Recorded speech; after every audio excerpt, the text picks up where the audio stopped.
Just see something. Hello, okay, we're recording. We are recording right now. Greetings, one and all. Not really officially started yet, but it won't be long. Okay.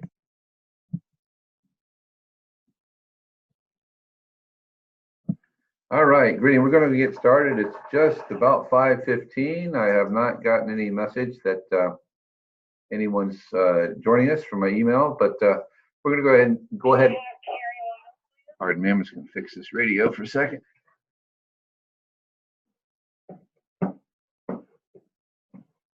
Okay, there we go. All right. Greetings, one and all. Welcome to our week 2 class live. It is Tuesday afternoon, December the 5th. Already December the 5th, and we're going right ahead with our class. This week we are talking about, well, several things, obviously, we're talking about this week. And the discussions have been going very well. Many of you are writing very comprehensive posts, so it's very, very helpful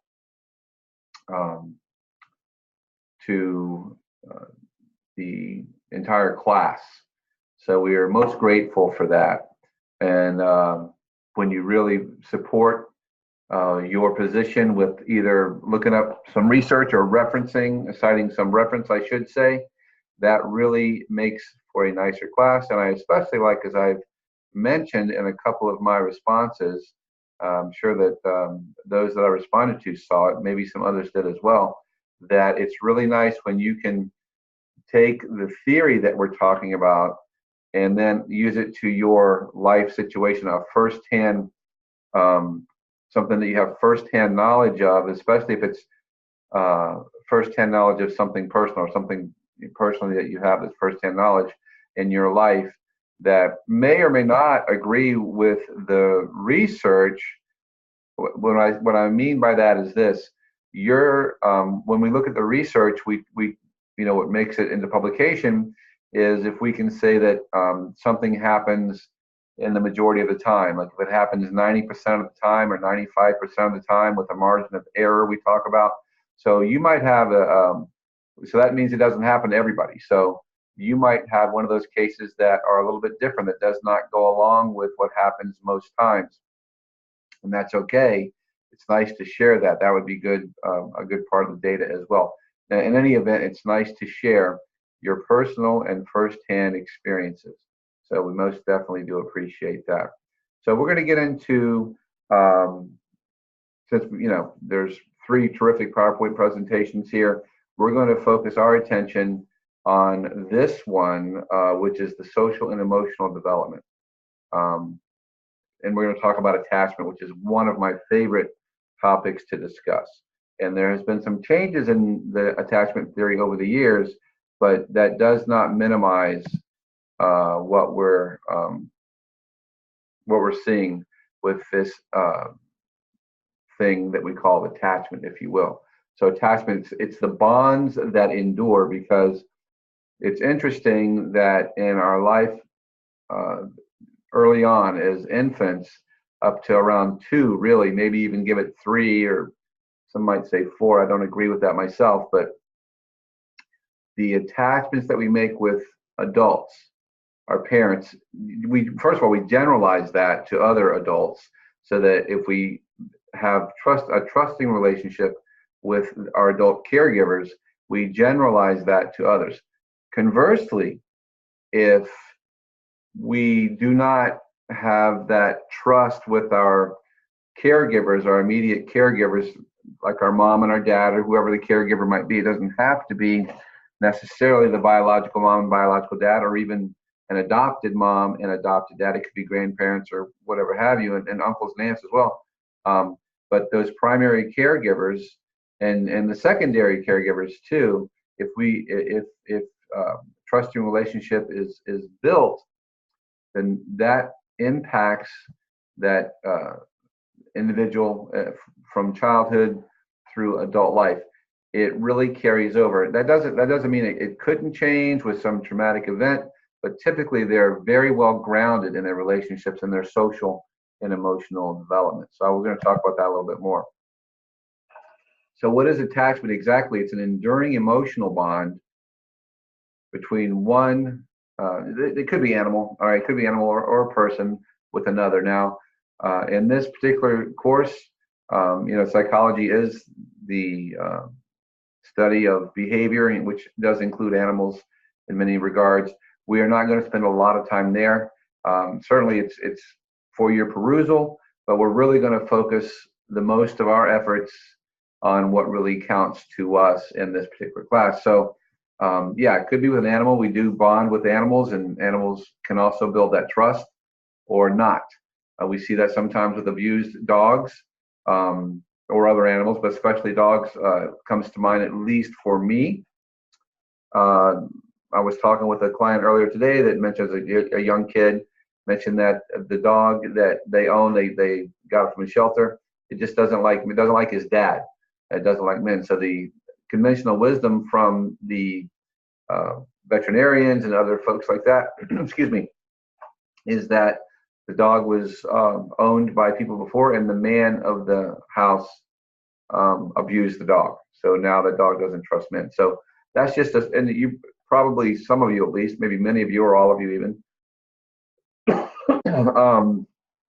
can relate to that because people have pets of their own, or they know people who have pets, and we see this sometimes with dogs. Okay, so it is an enduring emotional bond between could be animal or person, but let's look more at the person now. So it's an emotional bond, and that we sometimes people minimize emotion. Sometimes we overemphasize, but not usually.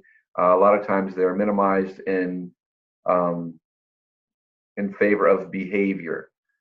So because it only what you do matters, but we can't divorce what we do from how we feel, which is the emotion. So as Bowlby says, from even as far back as 1988, it is essential to the survival of the infant. So there has been a lot of studies done that, and we're talking about survival, where infants are left alone. And if I hope I don't get too far ahead because I've been doing this a long time. I don't want to assume you know more than attachment than you do. Maybe it's not something that you've had the time to look at. So attachment really is building that bond and that relationship. It comes from spending time with the infant and giving that infant tactile contact, like massages, hugs, touches, kisses, rubs, things like that. Giving the baby a bath, carrying the baby. That's how it's built. Of course, you can't let the baby just cling to you always and never let the baby soothe itself. It's a delicate balance, I guess, because sometimes the baby has to cry for a period of time. You can't just ignore the baby's cries on and on and on. That gives you that doesn't build attachment. But you can also get enmeshed with attachment if you never let the baby ever have any kind of suffering. And I obviously want the baby to suffer, as it were.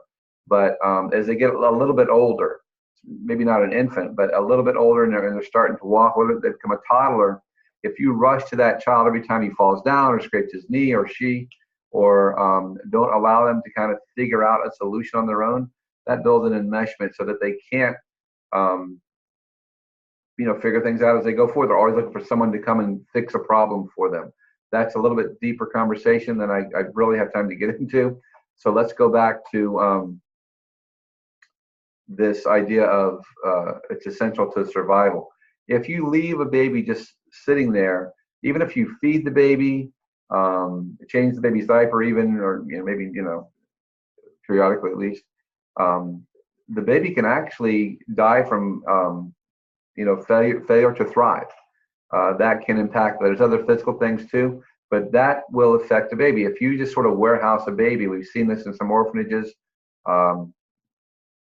in Eastern Europe, especially, in other places around the world as well, where they just, parents have been killed in war and the baby's there, and there's so many of the babies, they just can't spend time with them. So the babies, they end up possibly, this is these extreme examples I'm talking about, possibly dying from failure to thrive. So the other thing is, if they don't die, there's There's an unhealthy attachment that they have, that they don't have any trust with other people as they grow either. um, and they'll steal, and they have no remorse. They'll hurt people and they'll have no remorse. These are folks without a healthy attachment. So infants will try and maintain contact with caregivers that they are attached. So that's why it's hard sometimes for moms to go back to work, or dads even to go back to work. So they want to stay with they don't want to go to someone else. I remember my son is his first, but my first child. I have a son and a daughter, and a dear cousin of mine came to his birthday party. She'd only seen him a couple of times, and now he's getting older, and I was carrying him out. I went out to greet her and her family, and she went to hey, come here, and he turned and he clinged to me, which is kind of cool as a dad in a way. But then she was disappointed. But that's what babies do. This is not something that I think anyone has not seen. So they will make eye contact as they get a little older. They reach their hand up to be picked up, and they do have some anxiety for separation. Now, separation anxiety, as it's said here, it just means there's anxiety because they don't want to go to the babysitter or sometimes go to school. If they're young, separation anxiety, there's a disorder for that too. I'm pretty sure in the DSM-4, we're not talking about that. So one of my many jobs as a professional educator, and where I'm at right now, I'm at an elementary school, and we see sometimes where kindergarten, even first or second, but very typical at the kindergarten level, or most usually where I shouldn't say it's typical, is usually where you see it, where parents bring their child in for the first day of school, kindergarten, and they will scream bloody murder. I mean, they fight and claw and scratch to hang on to their parents, and they don't want to come with us. And I mean, they'll even sometimes kick and slap and hit the staff members here as we're trying to get the parent to leave and the child to come into the classroom where we know that they're going to be okay. But that is an unhealthy thing. I'm not saying there's an unhealthy attachment per se. There could be other things going on, but that's an indication that the parent has never really let that child go and figure things out for themselves, has never sort of built other trust with other people as well as possible. Now, I'm going to take a back step here in just a minute. A lot of times that's just the first day, then you go on and it's fine. Sometimes it goes on for a long time. Sometimes it goes on for weeks. And, you have to, sort of talk to the parent as well as the child, because they've always kind of been there, never let the child out of their sight, never sort of let grandma, grandpa, aunt, and uncle spend time with the child away from the parent. Because, yes, certainly you want to obviously be the main caregiver for your own child, but you also have to let them have that independence as well. And that happens even at a young age. Now, I say all that. Each child is born with a different temperament. No two kids have exactly the same temperament. So some kids are going to be a little bit more independent just naturally, sort of from the biology. Some kids are going to naturally be more clingy. Let me just see if this might be one of you guys, students texting me or something. It is not one of you. Okay, so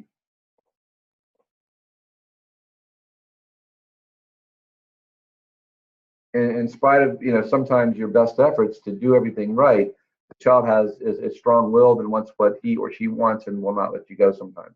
Sometimes they're just, even though you're all over them and fussing over them, or a parent is, not you, but a parent is, they're fine on their own. Okay, I'll be fine. I'm cool. 3-year-old kid. So, but attachment is a very important thing.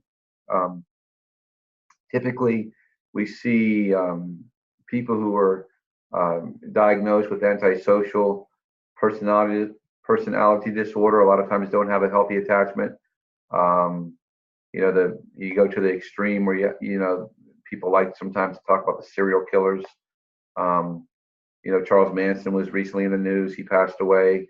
Many of you know who he was. Obviously, he's if you don't know, it'd be very easy to find out. He was a cult leader who was convicted of murdering several people. Now, he didn't actually that we know of carry out any of those murders, or don't know if he carried out any murders, but he ordered the murders to be carried out. It was widely publicized about his childhood.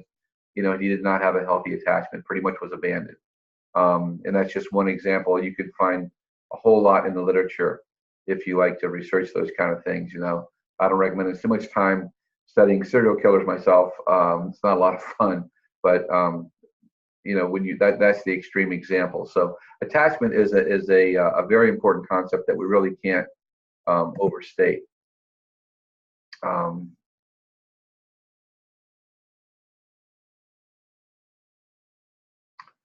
So this is, as I kind of alluded to on this slide here, I'd mentioned, letting your child go to someone that you trust, that they may, they should trust, but they don't know. So, the infant, young child, after, maybe 2-3 months, you not just once, not just twice, but you through a series of separations and reunions with the caregiver, and it doesn't have to be a long period of time. And it is usually the mother. The babies are very close to the mother. There's something biological about that. I don't mean to disparage fathers or sound old school, but the fact of the matter is, and I'm a dad.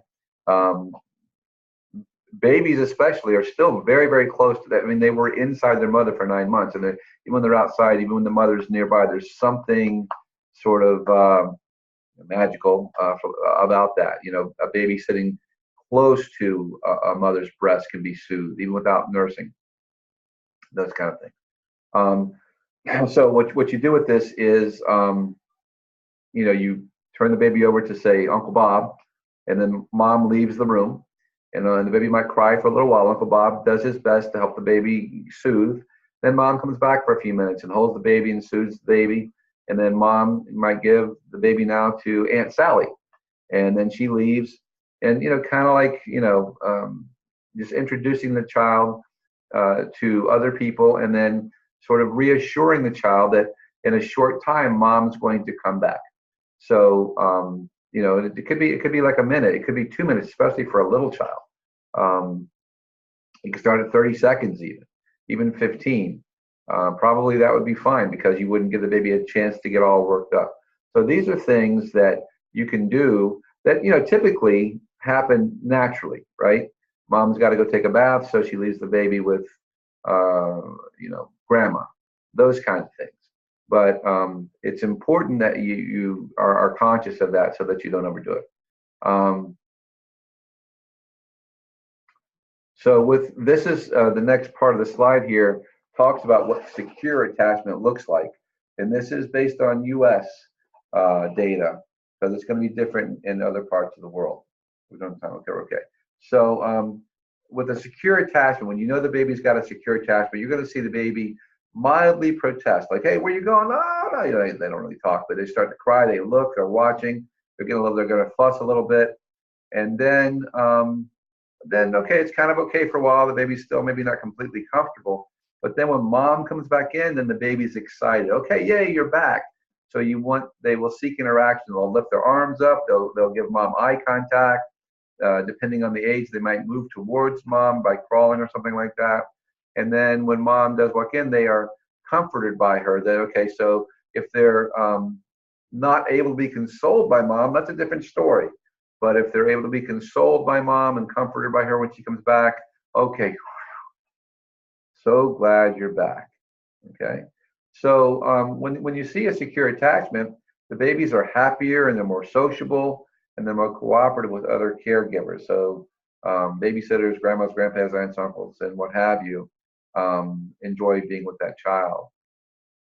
And then, as I said, this is lifelong, because this happens in infancy. In kids with a healthy attachment, or what we call a secure attachment, I tend to like to call it a healthy attachment, they get along better with their peers. They have more social skills. They're able to resolve conflicts with their friends. They're able to build relationships. And if things aren't going well with one child, they're able to, I should say, either work that out or find another friend. So just some Yeah, I'm not really going to get into that. Okay. So here's some other, like we went through secure attachment or called healthy attachment. There's avoidant attachment. Okay. So the infants really aren't that distressed when mom leaves. Okay. That's a little bit of a concern too, because it shows like they don't have that empathy for mom, or they don't have those feelings, like they're not hurt. Um, then they play and fuss when they're alone, and they ignore moms when they return. So there isn't. So you understand, there's not that bond, there's not that relationship, there's not that connection. Okay, and then there's ambivalent and resistant attachment. Infants are most emotional. Okay, so they, they're the ones who cry quite a bit. They show great signs of distress when moms leave, or they're ambivalent when mom comes back. It doesn't matter. Okay, there isn't any joy in them either. And they go back between clinging and pushing mom away. So it's in a sense, and this is my I guess theory on, or my feeling on it. They and they're very young. Okay, so I don't want to put too much into it, but it's sort of all about them. They want what they want. They're not recognizing, and babies do have what that says there is there's no empathy. Empathy is connecting with another person. So they will cling when they want to cling, and they'll push away when they want to push away. They don't have any idea that that there's a mom there, and babies typically do have some empathy. You'll see this with when you see kids that are still not having at least a lot of solid food. They're still nursing or on a bottle, and when they take the bottle out and offer it to someone else, that shows tremendous empathy. It's a big marker. My wife and I remember one time we were in church, and there's a young couple that had a baby, and the baby took the bottle out, was able to pick up the bottle and offered it to us, and we're like, we both just go, and then the parents like, what's that mean to? They were so excited. So yeah, that's good. The baby has empathy. That's something that is very important. So the babies that cling and then push mom away are less likely to offer the bottle, if you will. So that's a resistant attachment as well. Okay.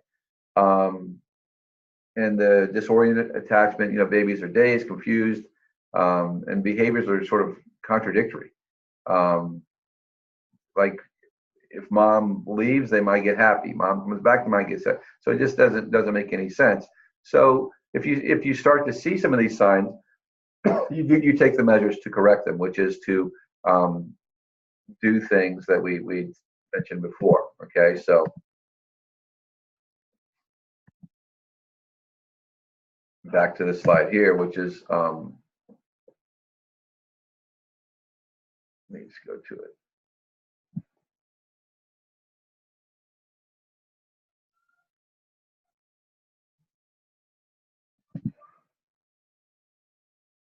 Yeah. Okay, so using this strange situation method, okay, that I mentioned before. All right, so let's go.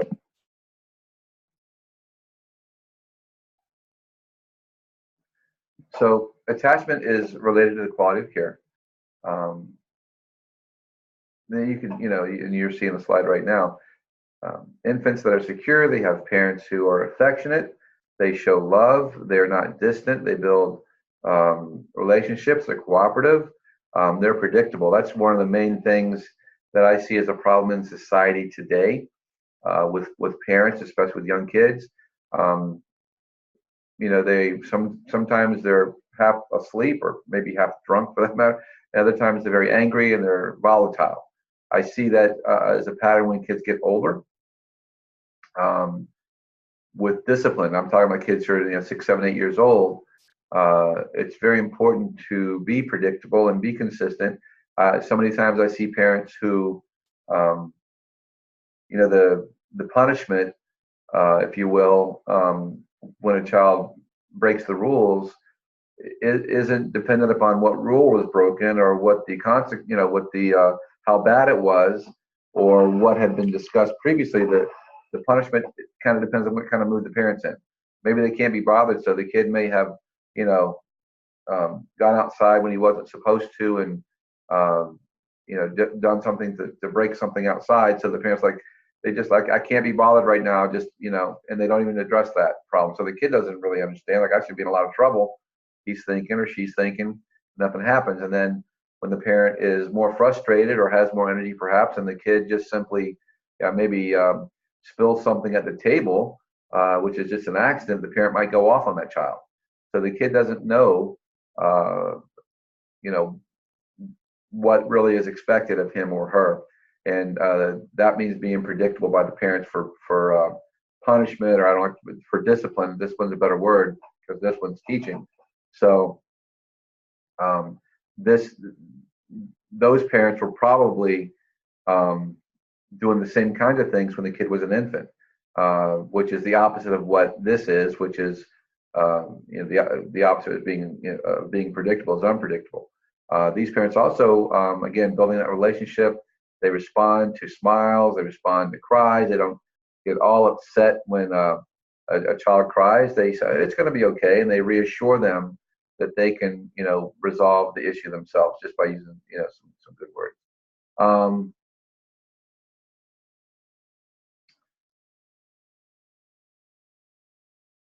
Sometimes mothers do report feeling distance from the kids. There's obviously a little bit of postpartum things that go on that we're learning more and more about, and how to address those things.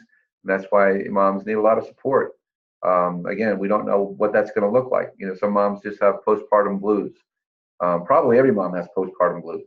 It's a very traumatic thing to carry a baby for 9 months, and a traumatic thing to give birth, and then a traumatic thing like now, after 9 months, now I don't have a person living inside me, and that person's there. So it's something that I can barely understand, because I've never done that.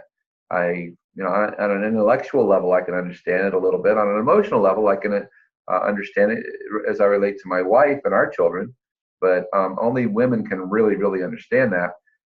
So probably every woman goes through at least postpartum blues, and some go through postpartum depression, which is more problematic, more severe, and they actually need a whole lot of support there, both from the family, emotional support, and as well as medical support as well. That women with postpartum depression can actually have suicidal thoughts, and maybe even some attempts, and certainly that they can be successful, which is the last thing in the world that we want, for sure.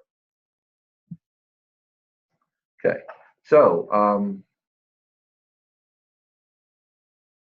where I changed a lot of diapers, I look at the slide and I think, man, oh man, boy, did I change a lot of diapers when my kids were small. The generation before me, like my dad and my uncles and what have you, they didn't change diapers at all. That just was not something that they did in the culture that I was in America here. But anyway, it's true that we are more likely, fathers are more likely to play with kids than we are to feed them or clean them. Although I did give my kids, both of them, a lot of baths. Myself, I think it's a great way to bond, and being in this profession, I know the importance of that. So nonetheless, none of these things are bad. Rough and tumble play. I remember playing with my son and my daughter too, throwing them up, rolling around, what have you. And the attachment is very important for the father too. And the more interactions you have, the stronger that attachment. And here's the thing: you only have a short window to do that. Like I said, you establish this early on, and then that foundation carries forward. Not saying that you can't do some things. If your kids are older and you weren't around, maybe you traveled, maybe you're in the military. That doesn't mean you can't establish a good attachment. But the best window is when they're young.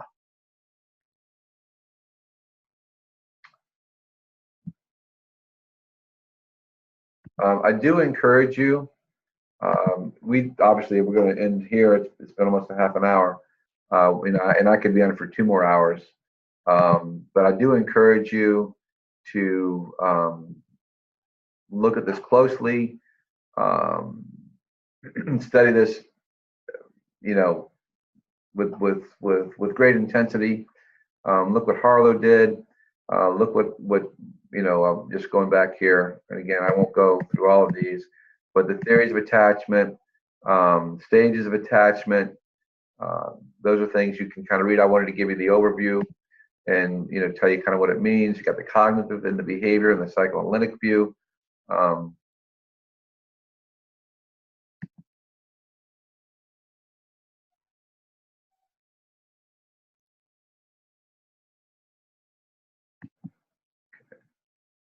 then when attachment fails, here's kind of what we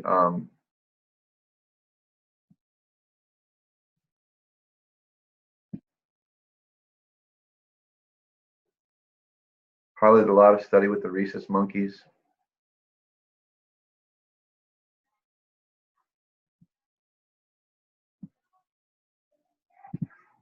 This is big stuff here. And again, I really want to dive into this, the child abuse and all those kinds of things,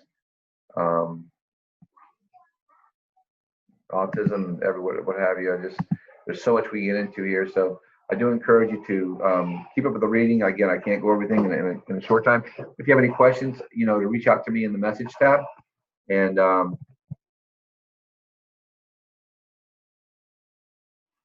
with any questions,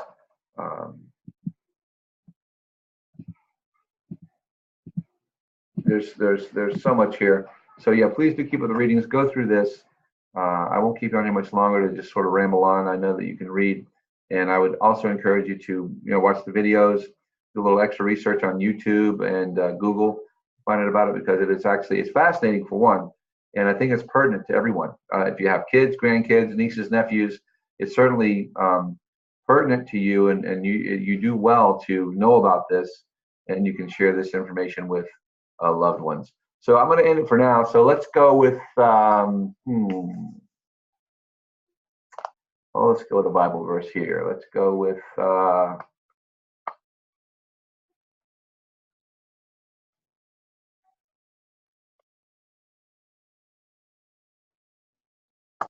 Micah 6:8.